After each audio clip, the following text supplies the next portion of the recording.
Last Coffee House. Are you a man? If so, you could be improperly splaining. I have an article from a publication called The Daily Dot, written by Brittany Vincent. This is July of 2018, relatively recent, and this is barely worth talking about, to be perfectly honest. It's just another one of those empty, hypocritical concepts that are really just about a feeble power grab as opposed to contributing anything to the zeitgeist or to bank of knowledge. Okay, so a woman named Kim Goodwin had created a flowchart. I think she termed it a diagram, but it's a kind of a chart that explains, has the flow of the arrows to try to explain what mansplaining is. Explaining what mansplaining is. So it starts like the top left corner. It asks, am I mansplaining? The first question is, did she ask you to explain it? If you say yes, then it's not mansplaining. Look at that. The funny structural context here is obviously that puts all of the power with people who happen to be female. So she's the one who gets to ask. You don't get to, it's just like catcalling.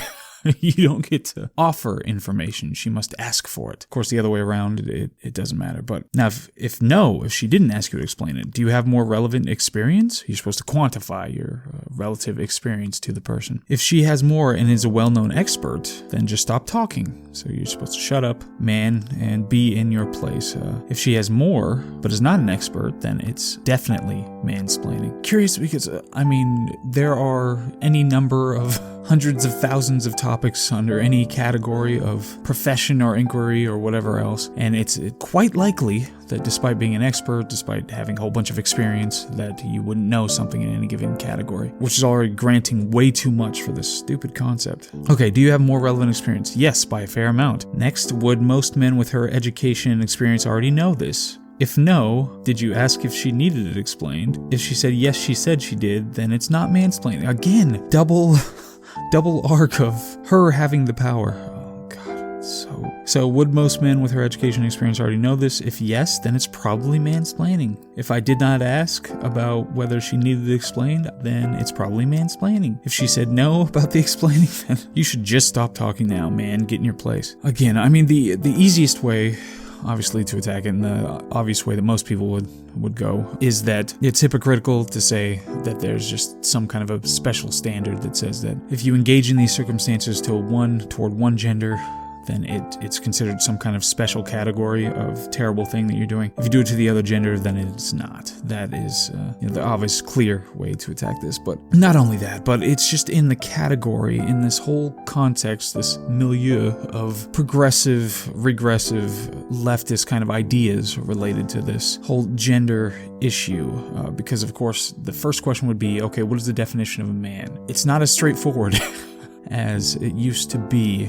If they want to define a man just by has the label man, then that is the only prerequisite to engaging in mansplaining. They prefer the label of man, and so if they prefer that particular label, then if they engage in this activity, then they are mansplainers and doing something that is inimical to society and potentially oppressing the opposite gender. If they prefer the label woman, then none of this applies. Then it's meaningless. But it's saying that there's some kind of a special little difference. There's some kind of a difference between men and women that is just a priori. It's already there. So you break that down and it doesn't make a whole bunch of sense. So having looked at that, then we want to look at, are you really that professionally insecure? You're really that insecure that it's even a blip on your intellectual radar that somebody says something or explains something to you that they should have known you already knew. Does this really mean anything?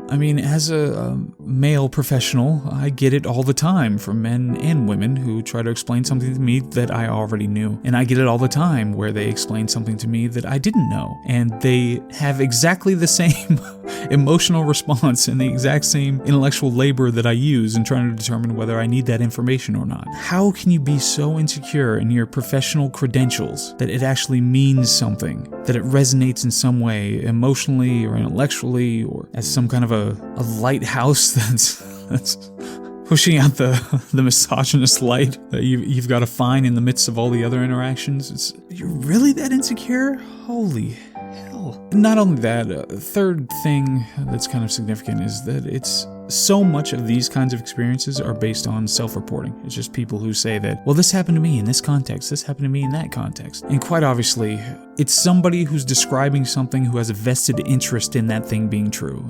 A vested interest in painting this interaction as something that's negative. That's the whole reason they're bringing it up. So that's the least likely person that you want to trust in that scenario for actually objectively representing what actually happened, or whether it's significant, or whether it's meaningful, or whether it's something that we should be discussing at all as a phenomenon in Western society.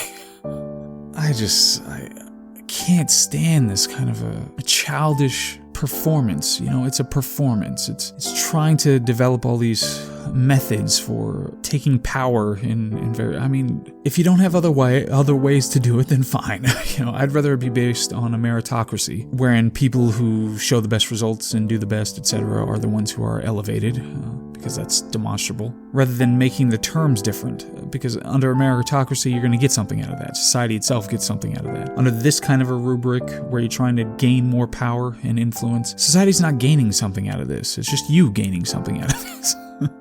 And it doesn't encourage you, especially if it works, it doesn't encourage you to do anything that's going to be beneficial to society or anybody else. It's just going to encourage you to do things that are beneficial to you or people who are like you. And it's based on not merit or sharing of ideas or engaging with other people or anything like that. It's based on how you were born. Done. Full stop. It's so childish, so ridiculous, and it's so pointless to even have these conversations about it. It needs to be undermined at every turn so that we stop talking under this context, so that we can shift the paradigm and it's not about this kind of a thing anymore. But whatever the case, okay, well, so I need to be as objective as I can, so let's look at liabilities. Do I have any liabilities? This is labbing it. This is a really stupid, very superficial concept that says that being condescending and vaguely oblivious about another person's credentials is some kind of a special category of patronizing for one gender where it's not for the other. It barely means anything, so there are very few liabilities that I have to worry about when it comes to my education level, the amount of time that I spent looking into this particular topic, or the kinds of things I've read or studied related to it outside of formal education. Not many liabilities, so anchor. How heavy is the anchor? It's like 10 pounds out of 2,000.